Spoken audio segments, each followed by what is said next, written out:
माँ कभी किसी की बलि स्वीकार नहीं करती। सब माँ के बच्चे हैं, एक एक कण कण में शिव और शक्ति विराजमान है। माँ सबकी माँ है वो। माँ किसी की बलि नहीं लेती, किसी की हत्या करानी नहीं चाहती। दैत्य बलि लेते हैं। ये बलि जो आप देते हो ये दैत्य बलि लेते हैं। दैत्य स्मृतियां मजबूत होती हैं, फिर वो आपको और तंग करती हैं। बदमाशों से, आप गुंडों से भीख मांगो कि हमें पड़ोसी तंग कर रहा है, जरा उसको समझाओ, तो गुंडा वो तो आप पड़ोसी को तो समझा देगा, लेकिन वो गुंडा आपको पूरे जीवन भर तंग करेगा। आप एक क्वार्टर, एक आधी, एक बोतल पिला करके गुंडे ले आओ चार, पड़ोसी को धमका देंगे, लेकिन अब वो बोतल आपकी परमानेंट स्टार्ट हो जाएगी। जब आप बोतल नहीं दोगे तब आपको मारेगा। ऐसे ही बलि से बचना है। माँ कामाख्या के दरबार में जितने पंडित, पुरोहित और ट्रस्ट, हमने उनसे कहा कि दरबार में होने वाली बलि को बंद कर दिया जाए। अगर इस बलि को माँ के मंदिर में बंद नहीं करोगे, परिसर में कुड़ कुड़ करके, तिल तिल करके, सड़ सड़ के मरोगे। ध्यान रखना, ये माँ का श्राप है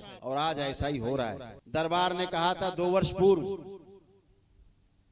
अंबुवाची के महापर्व में, हर वर्ष माँ का महापर्व होता है। दरबार ने अभी तीसरा महापर्व होने जाएगा जून में, 22 जून से 26 जून तक। तो दरबार ने कहा था मंच से कि प्रत्येक अंबुवाची को महापर्व पर ब्रह्मपुत्र नदी का जल लाल हो जाता है। माँ के रजस्वला होने पर माँ क्रोधित है, इस बात का प्रमाण होगा कि ब्रह्मपुत्र नदी का जल लाल नहीं होगा। 2 अंबुवाची महापर्व हो गए, ब्रह्मपुत्र नदी का जल लाल नहीं हुआ।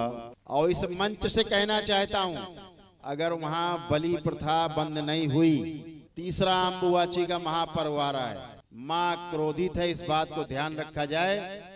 माँ से कठोर दंड पाने के लिए सब तैयार रहें। ब्रह्मपुत्र नदी का जल फिर से लाल नहीं होगा, माँ का श्राप है। इसीलिए माँ वहां से अनुपस्थित थी।